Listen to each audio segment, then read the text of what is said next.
Então, nós estamos aqui no perfil da FGV, o perfil da sua banca. Um curso todo destinado à FGV. Primeira coisa que a gente vai falar para começar o nosso curso. FGV é banca de identidade única. Com quem parece? Com ninguém, tá? Essa daqui nasceu e falou assim, ninguém me copia, né? Então,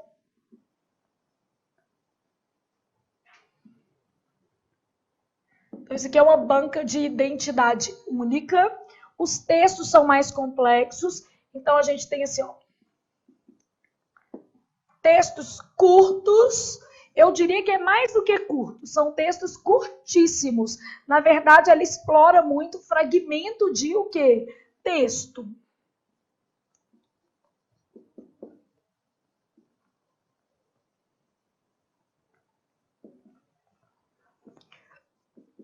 Já que ela tem textos curtos, você acha que ela vai ter um só ou vários? Vários, né? Então, em geral, um texto para cada 3 a 5 questões. Então, a cada 3 a 5 questões, ela vai ter um texto diferente. Se você pegar uma prova de 10 questões, o mais normal é que você tenha quantos textos? 2 ou 3. Se você pegar uma prova de 15 questões, você vai ter em torno de 3 ou 4 textos. Se você pegar uma prova de 30 questões, você vai ter em torno de 10 textos. Entenderam? Então, 10 textinhos mais ou menos. Então, em média, 3 questões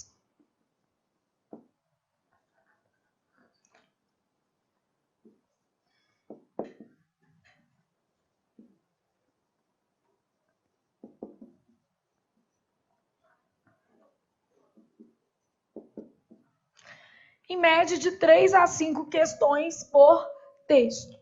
Nesta parte de texto, o que ela explora? Principal assunto, coesão textual, isso aqui a gente vai trabalhar hoje, formas de retomada. Então, por exemplo, na prova que a gente vai corrigir, há 2 questões que eu tenho certeza que seriam as 2 que vocês teriam mais dificuldade. A prova tem 10. Em geral, nessa prova, você erra 2. E as 2 são de coesão textual. E você erra não é porque você é fraco, é porque você não entendeu o que era para fazer. O jeito que a banca cobra coesão textual é diferente de outras organizadoras, então você pode não estar familiarizado. Então, coesão textual, ó, se você estiver assistindo a aula e não tivesse feito a prova que eu vou corrigir, vou te dar até uma sugestão. Me para, faz a prova, 10 questões. Aí você vai ver que você vai errar as 2 que eu vou te indicar. Eu vou falar o número delas, falar assim, você errar essa. Você errar essa. E aí a gente sabe que um aluno ou outro vai lá e acerta todas. E esse aluno é um aluno da posse. Então é isso que eu posso fazer por você no curso da FGV, com que você acerte todas, desde que você também esteja disposto a estudar muito para mais. Por que eu estou falando muito para mais? Eu não posso deixar de dar matérias que estão previstas no seu edital, correto? Mesmo sabendo que algumas delas, ou a maioria, não vai cair. Por exemplo, assim, dificilmente você vai pegar uma prova da FGV que tem questão de crase, concordância, regência, sujeito, predicado. Ou seja, o que as outras bancas têm o hábito de cobrar, ela dificilmente cobra. Rarissimamente. Ela vai cobrar muita, como é que eu posso dizer? Uma gramática mais aplicada ao texto. Só que pode dar a louca nela e cair. E eu tenho um compromisso com o seu edital, porque está escrito lá, ortografia, crase. Então eu tenho que dar. Não é isso? Só que eu também tenho que te mostrar a abordagem da banca para você entender assim. Eu vou estudar para mais por segurança, porque está no edital.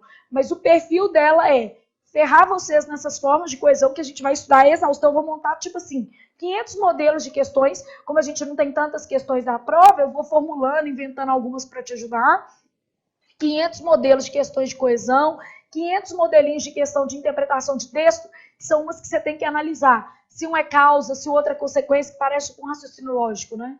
Que ela fala que é um português analítico. Então, essas eu vou ter que inventar algumas, que aí vai ser o nosso simulado. Eu vou fazer um simulado de 30 questões. Você não tem que fazer 30 de uma vez? Faz simulado de 30, simulado de 30, simulado de 30, que é para você treinar mais, tá? Bom, então ela explora coesão textual, vocabulário. Então, significação de palavras, estrutura do texto, Então, por exemplo, estrutura de texto é o padrão. Ela pergunta assim, ó, o uso de perguntas no texto tem como objetivo interação com o leitor, uso da primeira pessoa, do plural, busca a adesão do leitor. Isso ela faz que é mais parecido com outras bancas. Então, ela trabalha muito essa questão de estrutura, trabalha também tipologia textual, mas já não é tanto.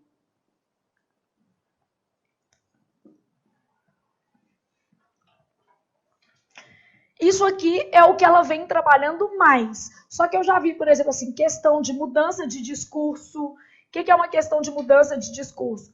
Passar do discurso direto para o discurso indireto. O pessoal que está fazendo muita prova da FCC está até acostumado com isso, porque a FCC está viciada nisso. Em 2018, ela cobrou isso a exaustão. Aí é bom que você já treinou para a FGV. Então, passar do discurso direto para o indireto ou vice-versa, né? Então, mudança de discurso. Flávia, aparece muita questão de figura de linguagem? Não. Muita questão perguntando qual que é o padrão de linguagem usado no texto? Não.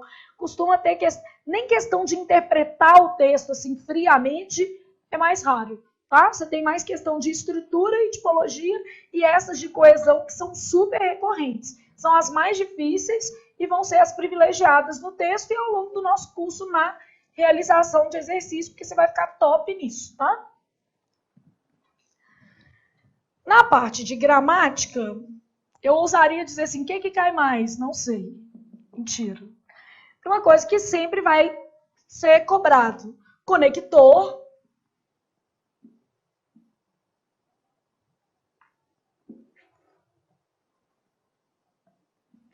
Só que não é aquele padrãozinho que você grifa o conector e pergunta o sentido.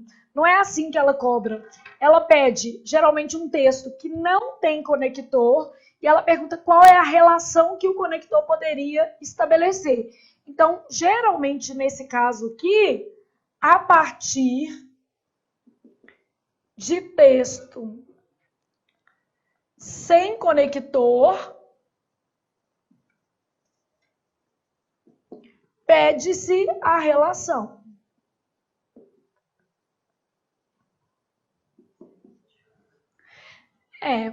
Tá vendo? Assim, o problema dela é que é mais elaborado mesmo, assim. E olha que essas alternativas são curtas, super curtinhas, tá?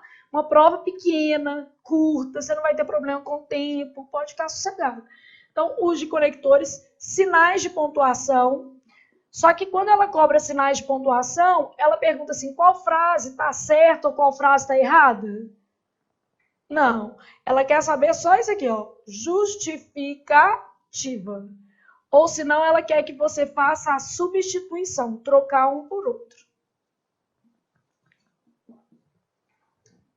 Então, na base de gramática, isso daqui cai muito, conector, sinais de pontuação, são recorrentes questões de grau no adjetivo.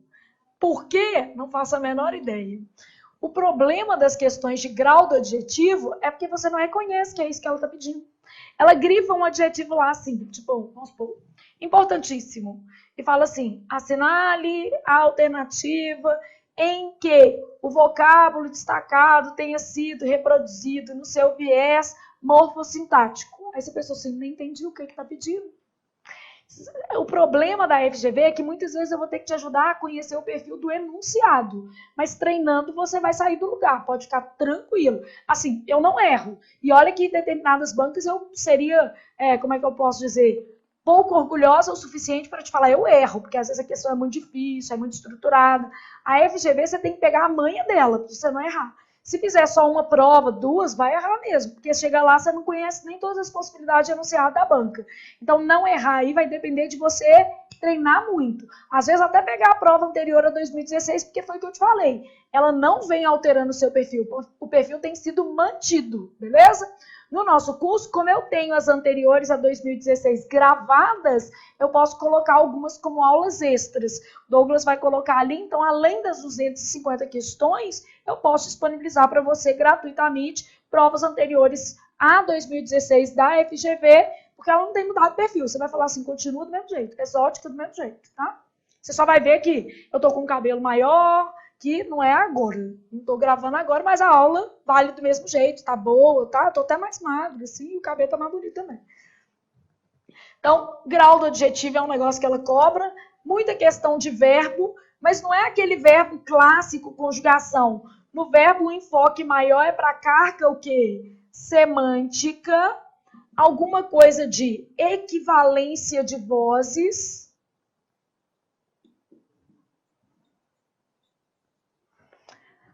Aqui você encontra também uso de preposição como um assunto recorrente na prova da FGV. Nem toda prova da FGV cobra redação oficial. Algumas cobram e outras não. Então, por exemplo, no edital do DPR Rio caiu redação oficial.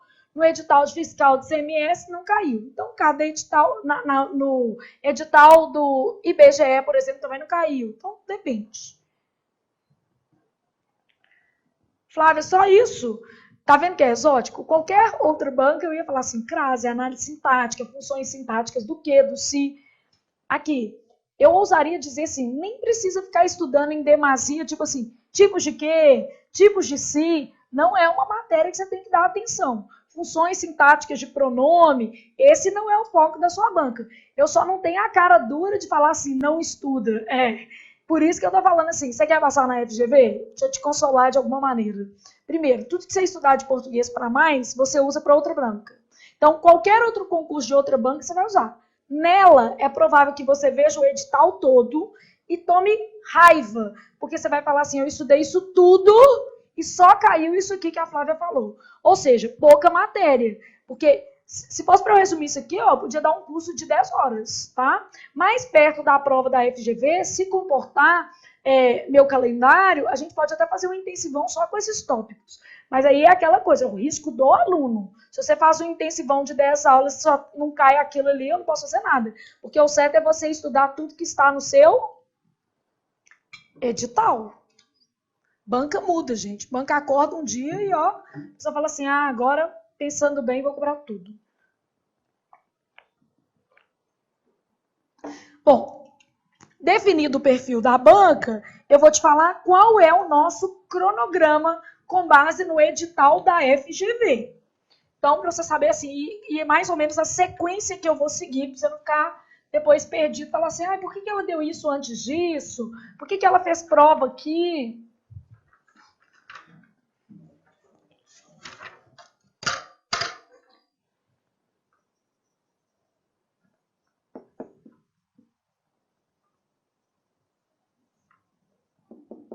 Bom, o conteúdo programático, de acordo com a FGV, é esse daqui, ó. Elementos de construção do texto e seu sentido, gênero do texto, literário e não literário, narrativo, descritivo e argumentativo, interpretação e organização interna. Essa organização interna é exatamente esse suporte de mecanismos de o quê? Coesão. Então, esse tópico aqui é de texto, vou chamar assim, texto, ela chamou de elementos de construção. Você concorda comigo que discurso direto e indireto é elemento de construção? Figura de linguagem é um elemento de construção? Não é, gente? Não é o que você usou? Polifonia, intertextualidade, é tudo o que? Elemento de construção do texto.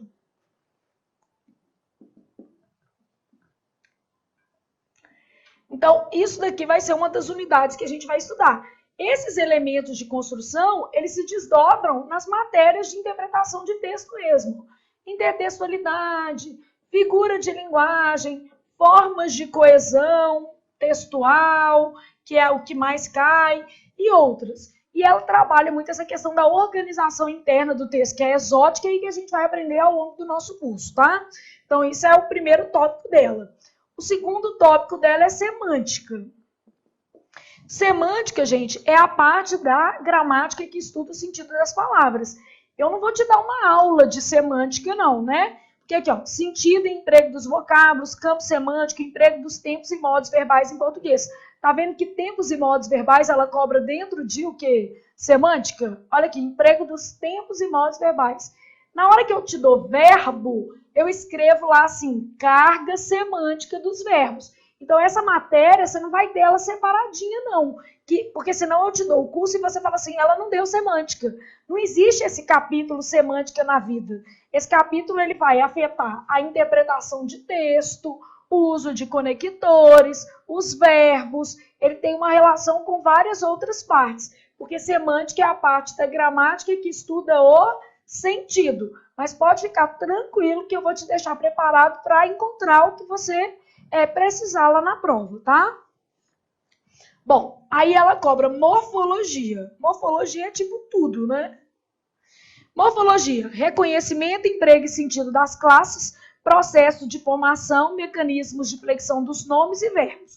Vocês entendem que é o seguinte, morfologia, ela falou assim, todas as classes, traduzindo para você, todas as classes, ó, reconhecimento, emprego e sentido das classes, são 10 classes. Então, você tem que empregar o verbo, o pronome. Porque eu falei assim, não está escrito pronome no edital, está escrito, só que está aqui dentro. Então, reconhecimento, emprego e sentido das classes e ainda pediu processos de formação. Logo, eu vou ter que te dar. Mas você quer que eu te fale a verdade? Ela vai cobrar a carga semântica do verbo.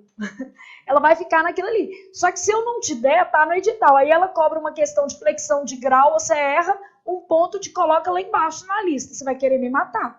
Então, sua disposição neste concurso tem que ser de estudar para mais, porque a prova te exige isso. Eu sei que a banca vai te cobrar muito pouco, eu vou sinalizar para você o que cai mais, mas só que se eu não te der tudo, eu vou ficar com a consciência pesada e você vai querer me matar se cair uma questão de caso. Né? Eu pulo, cai, e é sempre assim, né? A vida é assim. Bom, aí depois eu tenho lá sintaxe, olha como é que ela coloca bem genérico. Frase, oração e período. Então, frase, oração e período é tudo, né? O conceito, o que é uma frase nominal e tal. Processos de coordenação e subordinação. Concordância verbal e nominal. Transitividade e regência dos nomes. Padrões gerais de colocação no português e mecanismos de coesão textual. Ou seja, tudo que existe na análise, o quê? Sintática. Tá? Então, processo de coordenação e subordinação, oração subordinada, coordenada. De vez em quando ela coloca a última prova do Senado que a FGV fez, tem muitos anos isso, foi mais ou menos em 2007, 2013. Então, a última prova do Senado da FGV estava dificílima e ela tinha uma questão de período composto com 6 orações, tá vendo? Então, pode procurar essa prova também, a gente pode até fazer essa também. Bom, aí depois ela coloca, isso aqui então vai ser dividido em um monte de aulas, né? Depois ela coloca como tópico 5, ortografia. Tudo, uso do hífen, né? Acentuação gráfica.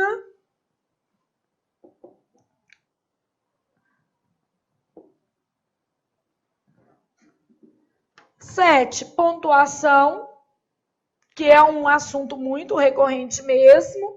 8, reescrita de frases. Reescrita de frases e uma outra questão que ela cobra muito, substituição, deslocamento e paralelismo. Foco no paralelismo, super recorrente na prova da FGV. Substituição, deslocamento e paralelismo, ela pergunta, por exemplo, se voz passiva sintética e voz passiva analítica são equivalentes, substituição de conector, deslocamento de uma frase por outra, né? Deslocamento da conjunção, o pois antes do verbo, o pois depois do verbo. Isso daqui até que cai bastante, ó. Esse cai bastante, esse cai bastante, isso aqui vai despencar na sua prova, isso aqui vai despencar na sua prova. Que aí você vai tendo uma noção mais concreta, tá? Um tópico que é de interpretação de texto, variação linguística, ela gosta de charge. Então, isso aqui, ainda mais em provas maiores, prova com 30 questões, é provável que ela cobre variação linguística mesmo. Né? Pergunta se é uma variação regional, se é uma variação de idade, de sexo, então umas coisinhas assim. E, por fim, um tópico que nem todo concurso da FGV cobra, que é redação oficial. Então, isso daqui dá com base no seu edital, sendo que isso daqui nem toda prova cobra na FGV, não é um assunto recorrente, tem a ver com a demanda do concurso, né? O concurso pediu. Ah, e como é que ela cobra a redação oficial? Normal. Redação oficial, eu diria que é a matéria que tem menos chances de ela cobrar de maneira, o quê? Exótica. Ela vai cobrar padrão mesmo, tá? Quantas questões, Flávia, você acha que serão de redação oficial? em torno de 10 a 15%. Numa prova de 10, uma só. Numa prova de 30, em torno de 3, 4 questões de 10 a 15%, até umas 5 de redação oficial normais na sua prova. Isso daqui aparece com uma certa relevância, que é um conteúdo que está muito associado à interpretação de texto. Então, vou marcar esse conteúdo também. Resumindo, você tem um livro português complicado?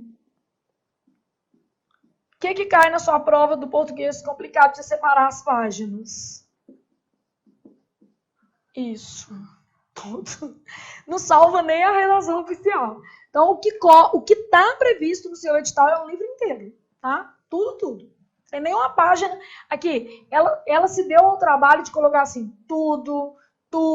Se você olhar, por exemplo, ontem eu estava dando aula para o TJ, Minas, a OCP foi mais boazinha. Isso não cai. Classe só cai em 5. Então, ou seja, ela ainda tirou alguma coisinha. Aqui não, tudo. Não cai redação oficial no pré-edital da FGV, da OCP. Na FGV você vai de tudo mesmo. Bom, pelo menos você tem uma certeza. Haverá interpretação de texto na sua prova ou não? Sim. É quase impossível você pegar uma prova em que o texto não represente pelo menos 30% da prova. Mas também é quase impossível você pegar uma prova em que o texto represente a totalidade da prova. Porque tem menino que fala assim, só caiu o texto na minha prova. Quando o menino fala isso, eu já sei o que acontece. Ele sequer reconhece um conteúdo de o quê? Gramática. Porque a frase é do texto, ele supõe que aquele conteúdo seja o quê? De texto. Igual quando vem aquelas questões livre comentário sobre o texto, clara, correta e coesa. Livre comentário sobre o texto, quer dizer, é uma questão de gramática, meu filho, tem nada a ver com o texto. Reformulação clara, correta e coesa, gramática, nada a ver com o texto. Para ser relacionado ao texto, tem que ser uma questão de inferir, compreender, ou seja, alguma coisa que tem a ver com a leitura do texto, beleza? Bom, eu vou começar com a questão que é mais básica da prova, que é exatamente essa de inferência e o quê? Compreensão do texto. Flávia, existe uma diferença entre inferir e compreender? Em tese, existe, mas nas provas você não precisa ficar preocupado com isso, que no fundo vai ser o quê? A mesma coisa. Tem conceito que se a gente diferencia, a gente mais avacalha do que ajuda, porque o menino vai ficar pensando nisso na hora da prova e vai acabar errando. Na verdade, a nossa lógica é está contido ou não está contido onde? Dentro do texto. Então, para interpretar um texto, eu tenho que observar se está contido ou não dentro de um texto. Todo texto é um suporte que depende de algumas coisas para leitura. Então, nós vamos começar a nossa parte de interpretação de texto.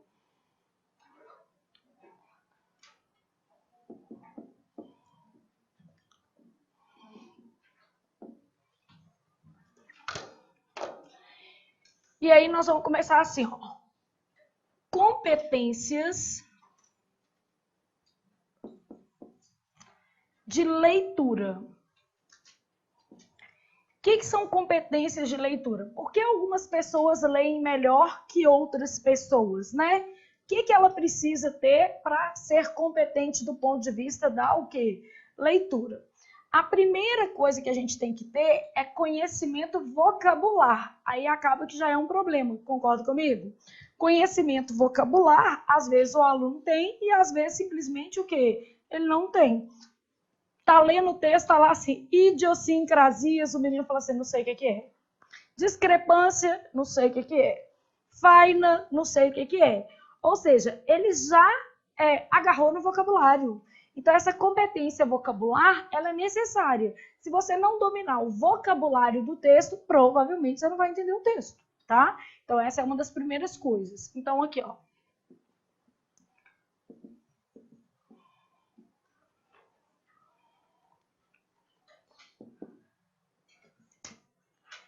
Bom, eu tenho que ter conhecimento prévio sobre o assunto para ler um texto? Sim ou não? Não. Eu posso ler um texto sobre um assunto que eu nunca vi e posso entender todinho, desde que eu tenha competência o quê? Vocabular. Desde que o vocabulário do texto me explique. Vamos supor que tivesse saído uma... Não, vamos supor não que aconteceu isso recentemente. Não tem a dengue, a zika, como é que é o nome? Chikungunya, nasceu uma doença nova. Maiaro, isso. que é do mesmo mosquito. Adoro essa sala que o povo já sabe tudo. Maiara, inclusive, vai ser tema de relação, tá? Então, vocês não estão sabendo disso, não? Não mesmo? Ó, que isso, gente? Depois tá tendo no Brasil, e foi um médico brasileiro que descobriu, um pesquisador brasileiro que descobriu. Daí o nome, tá? Então, Maiaro, então, é essa nova doença. Você nunca ouviu falar sobre, mas se você pegasse um texto e lesse esse texto, e no texto estivesse falando assim, ó, no Brasil, diversas doenças são transmitidas pelo mosquito Aedes aegypti. Esse mosquitinho que parece inofensivo, que hoje já não é só mais reprodutivo em água limpa, também pode reproduzir em água suja, que ele foi, né, sofrendo mutações, tarará, tarará, tarará. Hoje é responsável por pelo menos 4 doenças conhecidas, porque pode ser que ele seja responsável por outras que ainda não foram o quê? Identificadas. A mais comum delas é a dengue. Não. Aí depois a chikungunya, que não sei o que, não sei o que. Não sei o que, não sei o que. E mais recentemente, o vírus foi nomeado de Maiaro, que deu nome à doença, que ainda está sendo pesquisada. Você entenderia o que era? Não entenderia? Por causa da sua competência, o quê? Vocabular. O domínio do vocabulário te fez entender aquilo ali. Mesmo sem ter necessidade de conhecimento prévio acerca de quê? Do assunto. Você não precisa ter conhecimento sobre o tema. Agora, sabe uma outra coisa que você tem que ter conhecimento? Do gênero textual. Por quê? Se o texto que eu estou fazendo sobre o Maiaro é um informativo, você lê aquilo ali e leva a sério, né? E se fosse uma piada? Aí você ia saber que Maiara era uma sátira, mas no caso é verdadeiro, tá? É informativo mesmo. Mas vamos supor que a doença tivesse outro nome. Eu escolhesse o nome de um político e falasse assim, agora o vírus está dentro, transmite não sei o quê. Não vou nem falar nenhum não, para não ter problema. Mas vamos supor que você escolhesse um político e falasse assim, agora transmite não sei o quê. E ainda cita as características da doença. Fala assim, ó, a doença transmite insanidade, transmite não sei o quê. Aí você vai lá e lista um monte de problemas. Nesse caso, o meu texto seria uma sátira. E ele teria de ser compreendido assim, porque imagina que a pessoa supusesse que realmente existe uma doença que transmite insanidade. E aí vai, né? Então, eu tenho que conhecer o gênero textual.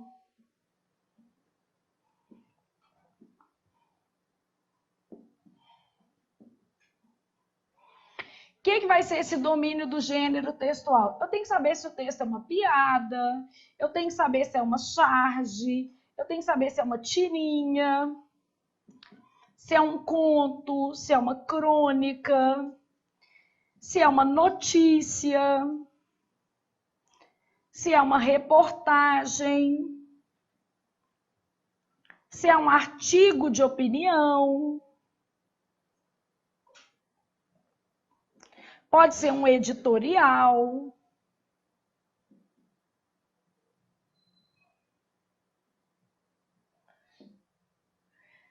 Então, eu posso pensar em essas, vamos dizer assim, possibilidades todas para entender a intencionalidade do meu o quê? Texto. Então, eu preciso conhecer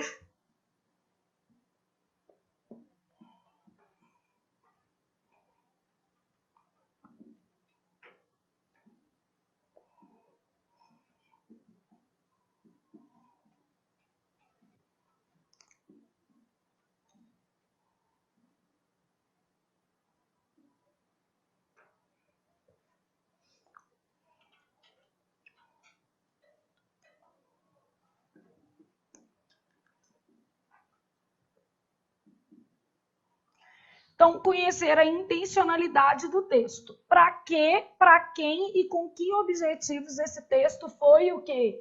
Escrito, porque faz mais sentido ler.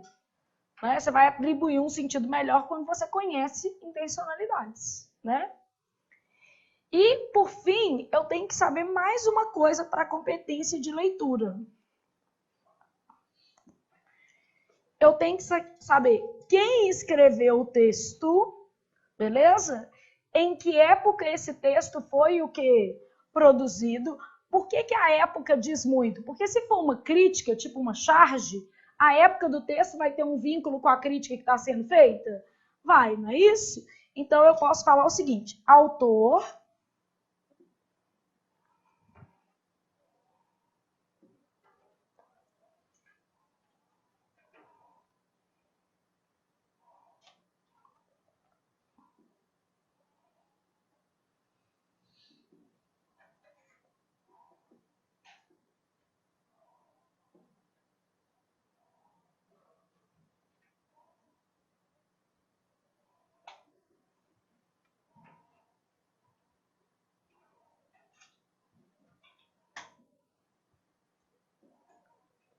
Então, são essas 5 questões aí que envolvem a competência de leitura.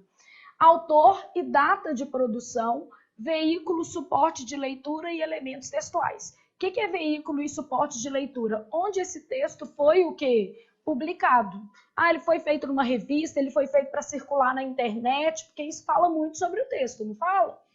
E esses elementos textuais é se ele tem imagem, se ele tem um gráfico, não é? Se por acaso eu uso como recurso expressivo uma estatística, uma comparação, isso tudo não está dentro do texto? Beleza? Isso faz com que você seja mais ou menos eficiente na leitura. Aí eu posso garantir para vocês, sabe qual que é o maior problema das pessoas que falam assim, eu tenho dificuldade de interpretar texto? Primeira coisa, a maioria não conhece o quê? Gêneros textuais. Então, você lê uma crônica da mesma forma que você lê o quê? Uma notícia. Na sua cabeça, os dois são textos de natureza informativa. Como você não consegue diferenciar uma coisa da outra, automaticamente você lê de maneira errada. Porque a notícia, ela é real, ou seja, ela tem um impacto com a realidade, é um texto informativo. E a crônica é verossímil. Normalmente ela traz traços da realidade, ela poderia ser verdade, mas ela é inspirada na realidade. Ou seja, ela não trabalha um dado da o quê? Realidade. Todo mundo percebe? Ela é inspirada numa cena do cotidiano, mas é uma coisa imaginada. Então, automaticamente, você não consegue fazer essa diferenciação muito certinha. O menino sequer ele sabe que charge tem um quadrinho só e que tirinha tem mais de o quê? Um quadrinho. Então, na cabeça dele é tudo muito parecido. Ele nem sabe que existe diferença entre charge e tirinha. Então, automaticamente, ele lê da mesma forma. Sendo que a tirinha é atemporal. O que quer dizer isso? Ela não está vinculada a uma determinada época. E a charge, por sua vez, é um texto extremamente cronológico. Normalmente, ela faz uma crítica ligada à época. Então, para ela ser compreendida, ela precisa estar contextualizada com a data de o quê? Produção. E a tirinha já precisa da mesma coisa? Não, não precisa. Então, a falta desses conhecimentos acaba fazendo com que o aluno, de certa maneira, esbarre ali na interpretação adequada do texto. O aluno não conhece o autor. Muitas vezes ele fala assim, não faço a menor ideia de quem o que seja. Quando ele não conhece o autor, ele não sabe, por exemplo, assim, se o texto é mais filosófico ou menos filosófico. Ele não tem referências ali para leitura. Ele não sabe que tipo de tema aquele autor trabalha e qual que é a abordagem que ele trabalha. Ai, Flávio, mas você quer que eu conheça até autores? Gente, as provas, elas têm autores preferenciais. Se você observar a sua banca, você vai conseguir notar que às vezes você pega 5 provas, o mesmo autor caiu em 5 provas. O cara ama aquele cara. Então, isso daí a gente tem que passar o quê? Anotar, corrigindo prova, você vai ter essa noção comigo, tá? Bom, veículo e suporte é a mesma coisa, onde que o texto foi publicado, que lá embaixo, geralmente, na referência vem escrito, né? Se você conhece a intencionalidade do texto, fica mais fácil. Se você não conhece, fica mais difícil. E o vocabulário, muitas vezes, vocês agarram, e por isso que toda prova traz pelo menos uma questão de quê? De vocabulário. Né? O menino tem lá uma questão de vocabulário. Então, isso aqui é o seguinte. Como ler melhor? Primeira coisa. Você tem que melhorar o seu tempo de leitura, tá? Porque isso também é importante na prova. Flávia, você acha que eu leio 2 vezes grifando as partes que eu julgar mais importantes? Na minha opinião, isso não funciona. Por quê? Grifar o que você achou mais importante, necessariamente não é o que cai na prova. Então, eu sou a favor do seguinte, quem tem muita dificuldade deveria ler o texto uma vez, ler as questões e reler o quê? O texto. Porque ao reler o texto, o que você vai fazer? Marcar aquilo que está sendo pedido ao longo do texto. Então, você vai marcar não os pontos que você mais gostou, os pontos que quem elaborou a prova selecionou como sendo mais o quê? Relevantes. Você vai marcar aquilo que a pessoa julgou que era mais importante e não aquilo que você supôs que era mais importante. Beleza? Todo mundo consegue ter essa noção? Ok. Então, para ler isso, a gente vai usar vários esquemas corrigindo prova, tipo fazer resuminho de texto. Sempre vai fazer resumo? Não, tem texto que é tão pequeno que não dá, né? Você vai usar resumo para textos maiores ou mais complexos.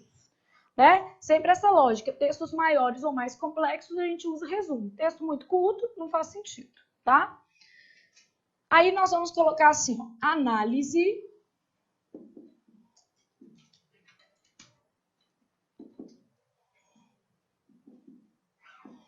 Então, nós vamos fazer aqui uma lista de questões que caem, como que nós vamos resolver cada uma delas.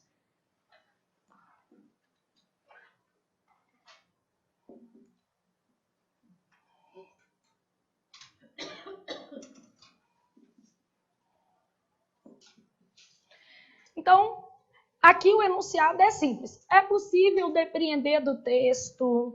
É possível extrair da leitura do texto? Não são esses enunciados? De acordo com o texto, é correto o que se afirma? Segundo o autor do texto, não é sempre isso aqui? Né? Então, o enunciado é bem simples. Inferência ou compreensão de texto, então aqui, ó.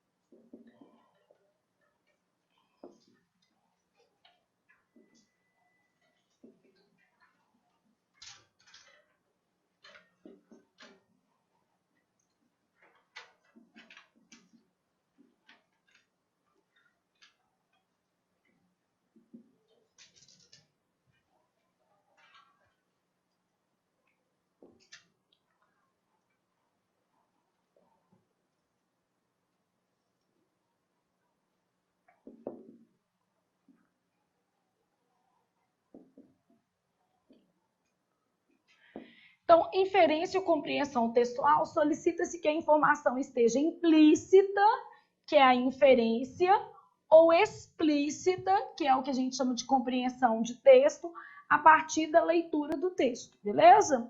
Aí, o que eu faço? Como analisar as alternativas?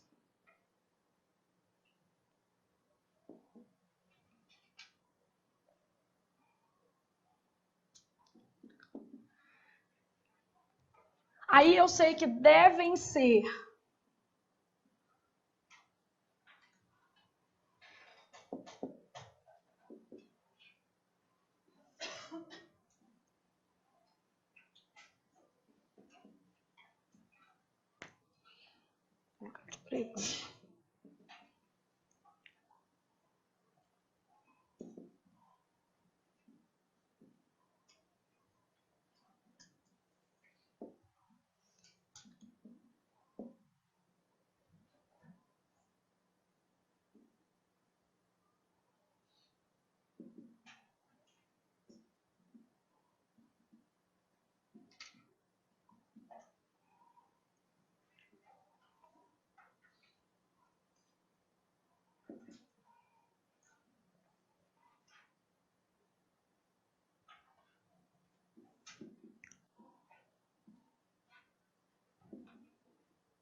E tudo isso aqui acontece, e corrigindo prova você vai perceber isso.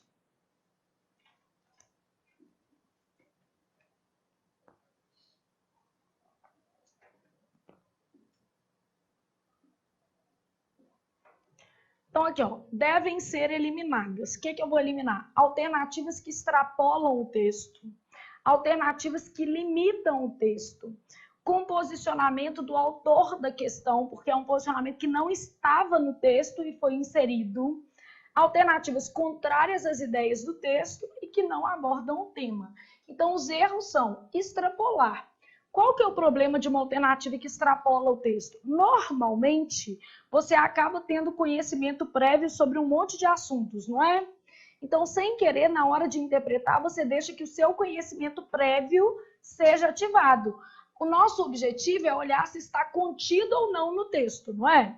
Uma alternativa que extrapola, ela pode estar certa. O problema é que ela não estará o quê? Escrita, contida. Foi uma coisa que você imaginou. Todo mundo entendeu?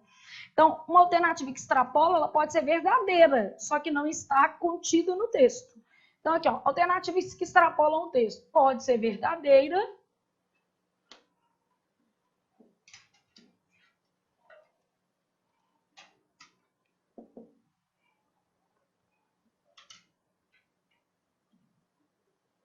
mas extrapolam o texto. Então, alternativas que, vamos dizer assim, não estão contidas no texto.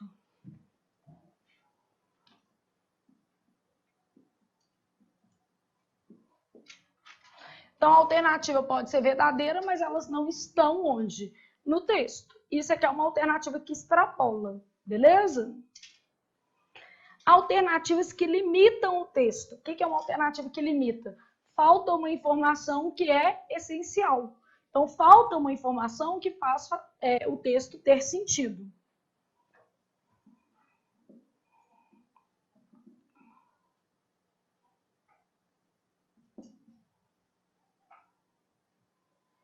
Então, está faltando uma informação que é essencial.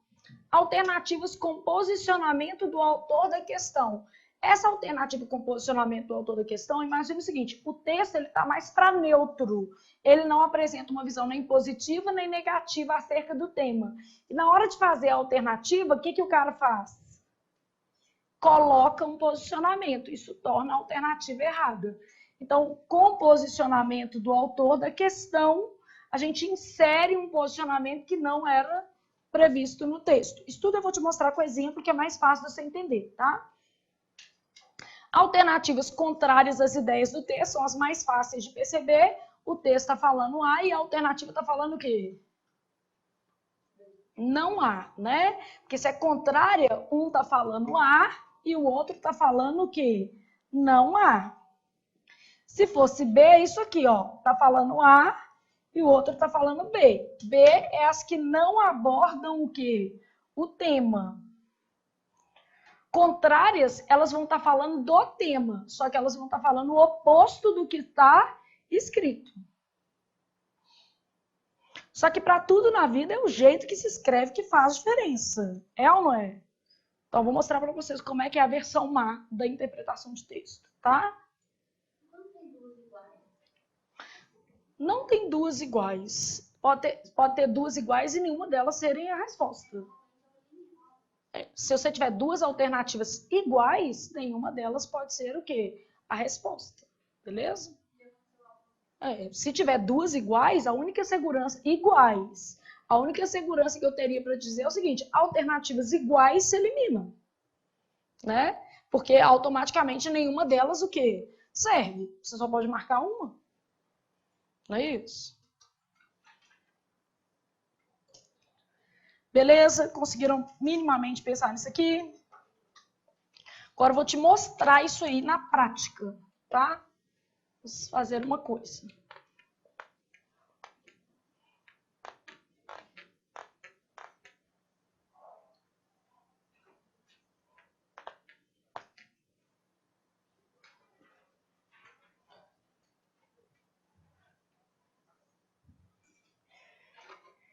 Imagina que eu tivesse um texto e o meu texto fosse assim, ó.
Então, isso aqui, ó, o número de mulheres casadas com AIDS no Brasil vem aumentando nos últimos 20 anos. O fato se deve, em parte, a dois fatores: relações sem proteção por parte de parceiros com outras mulheres e, não menos comum, maior liberdade das próprias mulheres casadas, que nem sempre são monogâmicas, beleza? Então, esse é o seu texto.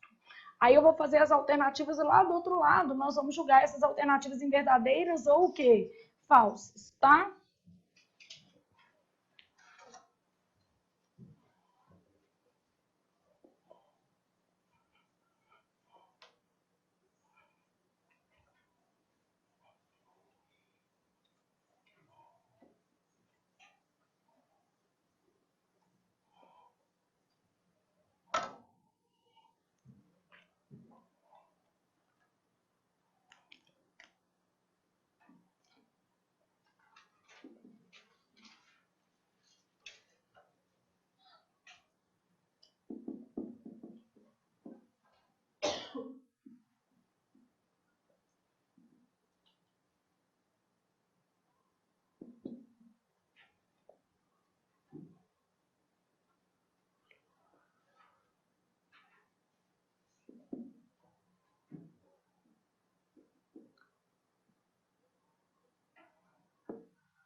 Vou dar uma palavra aqui.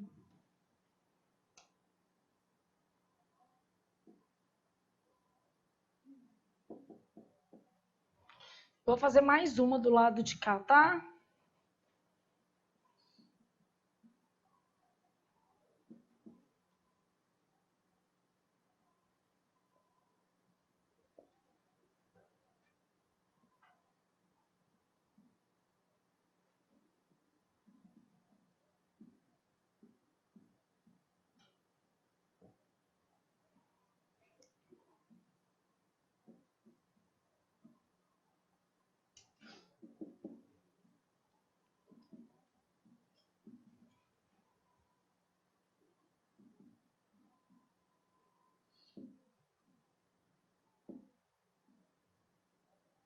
Pode deixar ali, tá, Robson?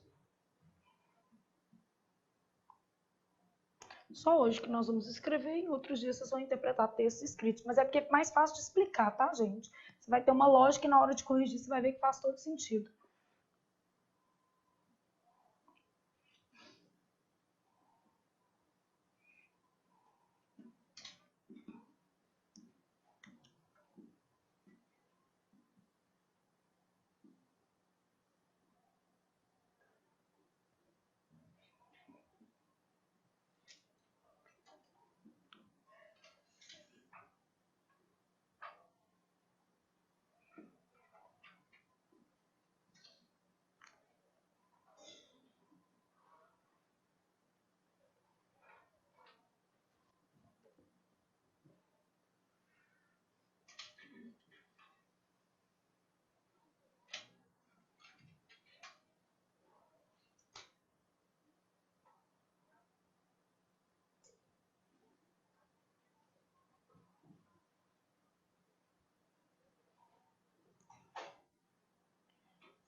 Fazer prova é uma arte, principalmente quando a prova fica difícil. Porque quando ela é fácil de fazer, tá? Então aqui, o que eu fui fazendo? Fui usando algumas técnicas que a gente tem para elaborar provas. E é isso que eu quero te mostrar. Se eu te mostro como eu elaboro, automaticamente fica mais fácil de você entender, né? Bom, então eu tenho lá assim, ó. Primeiro, não fiz alternativas pequenininhas, porque a alternativa muito curta é mais fácil de interpretar. O problema é quando a alternativa tem mais ou menos 4 linhas, que é o que você vai encontrar, de fato, na sua prova, tá? Entre as justificativas para ampliação dos casos de HIV, trocar AIDS por HIV vai ter um problema? Não, isso não compromete o texto, tá? Entre as justificativas para ampliação dos casos de HIV nas mulheres casadas no Brasil, diz respeito ao comportamento inadequado das próprias mulheres, que optam por mais de um parceiro. E aí? Tá. Tá. O texto está falando de mulher casada. Mas vocês já viram como é que é bom fazer uma prova difícil? Tá vendo? Ó, já ficaram em dúvida. Aqui, ó. Isso daqui tá errado. Sabe o que você fez?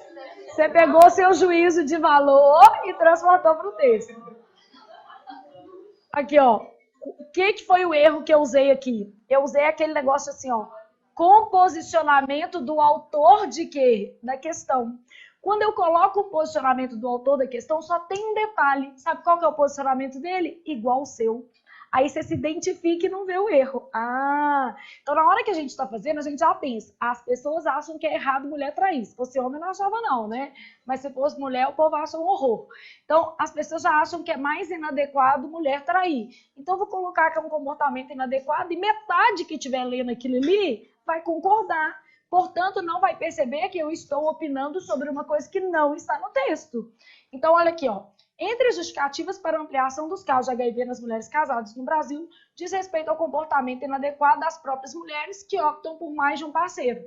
Tá, só se fosse assim, diz respeito ao comportamento das mulheres que optam por mais de um parceiro, beleza. Só que não é um comportamento considerado pelo autor do texto inadequado. Quem julgou como inadequado foi somente o autor de quê? Da questão. Estão entendendo? A quem elaborou a prova. Vamos lá para o meu texto para a gente ter certeza de que ele não acha inadequado, tá?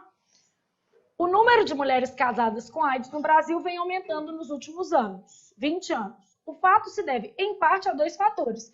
Em parte quer dizer que existem outros o quê? Fatores. Se eu tivesse feito um item falando assim, há mais de 2 fatores, verdadeiro ou falso? Verdadeiro, né? Relação sem proteção por parte de parceiros com outras mulheres. Então, quer dizer, infidelidade por parte dos maridos. Mas ainda assim ele está julgando esses maridos? Ele está falando que foi sem consentimento da esposa? Não, às vezes a mulher deixou, ué. Ah, pode acontecer. Não sendo o Alexandre que eu mato, o resto pode acontecer. Né? Não quer ser monogâmico, não case. Né? Mas tô brincando, cada um com seu pacto. Você quer casar e não quer ser monogâmico, o casamento é de quem? Seu, né? Não tem nada a ver. E não menos comum, maior liberdade das próprias mulheres casadas, que nem sempre são o quê? Monogâmicas. Mas ele falou maior liberdade, mas não falou que elas eram obscenas, promíscuas, né? Não falou nada disso. Muito pelo contrário, inadequadas. Ele falou só maior o quê? Liberdade das próprias mulheres, que nem sempre são monogâmicas, mas pode ter sido acordado com o coleguinha. Pode ou não pode? O coleguinha pode estar concordando com isso. Então, aqui, ó, maior liberdade das próprias mulheres. Então, são duas coisas. Infidelidade do marido e infidelidade da o quê? Mulher. Mas ninguém está falando no texto que é errado ser o quê? Infiel. Não tá. Ah, mas a nossa cultura está falando isso, eu posso inferir. Não, não pode, porque na nossa cultura existem diversos modelos de relacionamento. Entre eles, relacionamentos abertos. Que as pessoas não estão nem preocupadas se eu estou saindo com alguém ou não. Beleza? Não sendo meu, tá? Então, deixando claro, o Alexandre não está autorizado. Se você estiver vendo esse vídeo, bem, isso não vale para nós dois, tá? Então, deixando claro, assim. Bom, então, pensei para cá, esse inadequado aí não serve, por quê? O que está acontecendo aqui, ó? Posicionamento. Aí, na hora que eu estou corrigindo, fica bom porque eu marco e falo com você assim, o que está usando? Posicionamento do autor da prova. E aí você passa a entender, é só uma palavra, por isso que é difícil de entender. As que contradizem, eu não preciso se preocupar aqui, porque contradiz, gente, é fácil de ver. Não é isso? Aí ele fala assim, não está aumentando, entendeu? Posicionamento do autor da questão. Qual é o problema desse raio, desse posicionamento do autor da questão? Normalmente ele coincide com o de quem? Com o seu. Eu faço um texto sobre a reforma da Previdência e taca a opinião que você tem. Eu já olho e falo, concursando. Não quer que mexa na Previdência de quê? Do servidor. Aí ele vai e faz o texto falando sobre isso. Aí ele vai e fala assim, a reforma não mexeu com todos os setores. Aí ele fala assim, injustamente com a Previdência dos servidores. Essa, linda, amei. Entendeu? Então, automaticamente, a gente já sabe um escopo opinativo do aluno. Na verdade, a gente sabe o escopo opinativo do mundo, vou falar a verdade. Porque a maioria das pessoas, no fundo, vai julgar como inadequado esse comportamento. E aí, se a mulher contraiu o vírus AIDS, aí vai falar assim, procurou. Ainda vai falar isso, absurdo, né? Não, é um absurdo, mas infelizmente as pessoas são más a esse ponto. Aqui, gostaria que não fosse assim, porque é muito ridículo alguém pensar isso. Mas pensa, ó que horror. Só que aí o cara que está fazendo a prova, ele trabalhou toda a base dele para fazer sacanagem com você. Então ele pega as opiniões do mundo e transporta para sua prova. Quer dizer, ele vai afetar pelo menos uma grande parte. Ele vai afetar, beleza? Quando tá pronto, tá difícil, tá? Então, ok? Fechamos aqui. Verdadeira ou falsa? Falsa. Todo mundo concorda agora? Entenderam, né? Então, toda de baixo. O número de mulheres com AIDS aumentou no país em função de fatores como maior liberdade sexual feminina e a ausência de camisinha em relações com parceiros variados. E aí?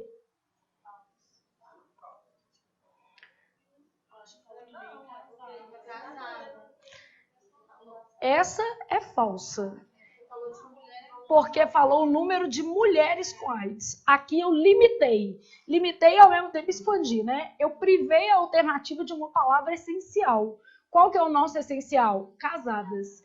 O texto não tratou de mulheres em geral. O texto tratou apenas de mulheres o quê? Casadas. Tá vendo? Então isso é que é limitar uma alternativa. Só que às vezes o menino lê muito rápido, ele fica assim, liberdade sexual feminina, ausência de camisinha nas relações com parceiros variados. Aí ele fala assim, teve isso aqui mesmo. Aí ele fala assim, camisinha, proteção. Isso, porque não é anticoncepcional, né? É camisinha. Então, não falou se é camisinha masculina ou feminina, então serve as duas, o menino delira. Só que o que está pensando aqui, o que está faltando é mulheres o quê? Casadas. Então, essa tá falsa. E o que eu tenho? Ausência de uma palavra essencial. É o segundo item, né? Limita.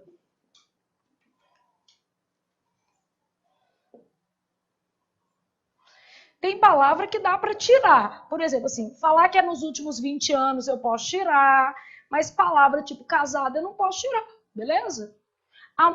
Aumentou o número de mulheres doentes. Poderia colocar assim? Não, doentes não. Tem que ser com o quê? HIV ou com AIDS.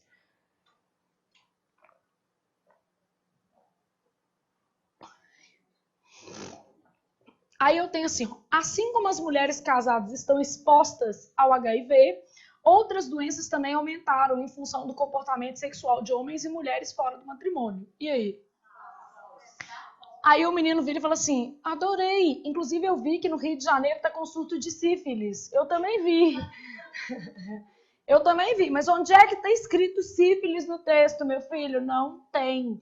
Então aqui, ó, esse pedaço todo aqui, eu nem considero que é extrapola. Eu acho que isso aqui não aborda o tema o quê? Do texto. Aqui, ó, eu tô falando de doenças venéreas. É um pedaço muito grande. Extrapolar, vocês vão ver que geralmente é um pouquinho menor. Mas se você considera extrapola, também não faz diferença, porque tá indo muito além do conteúdo que do texto. Tá indo além. Essa, para mim, não há foco no tema. Vocês entendem que eu mudei o tema para mulheres casadas com HIV, para mulheres casadas com doenças sexualmente o quê? Transmissíveis. Então, geralmente, eu faço duas transições. Ou do geral para o particular, ou do particular para o quê? Geral. Eu faço essas duas transições, assim, que são muito seguras para fazer. Só completando meu raciocínio, só que quando eu falo não abordo o tema, nunca vai ser alguma coisa do tipo assim, o texto está falando de mulheres casadas com AIDS e a alternativa está falando de tricô. Não, né, gente? Eu vou ter que colocar assuntos correlatos. No mínimo, eu vou pegar mulheres casadas com AIDS e vou colocar, por exemplo, homens casados com AIDS. Ou senão, que aí já mudou o público, não mudou? Ou senão, eu vou colocar mulheres com outras doenças sexualmente, o quê? Transmissíveis. Ou senão, eu vou falar das formas de contágio de doenças sexualmente transmissíveis, porque o texto não traz essa informação, todo mundo percebe? Ele não é para falar sobre como se contrai, ou ele é para falar o que causa, vamos dizer assim, a maior propensão ao vírus, tá?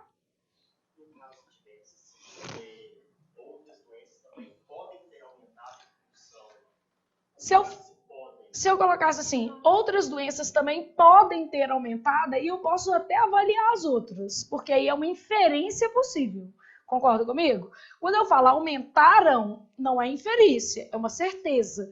Podem ter aumentado, uma inferência possível. Aí a alternativa ela fica mais ou menos certa. Beleza? Porque aí mudou sua informação, né? O que você está constatando. Então essa daqui eu acho que não há foco no tema. Nas últimas 2 décadas, notou-se no Brasil um significativo aumento dos casos de AIDS entre as mulheres casadas. E aí?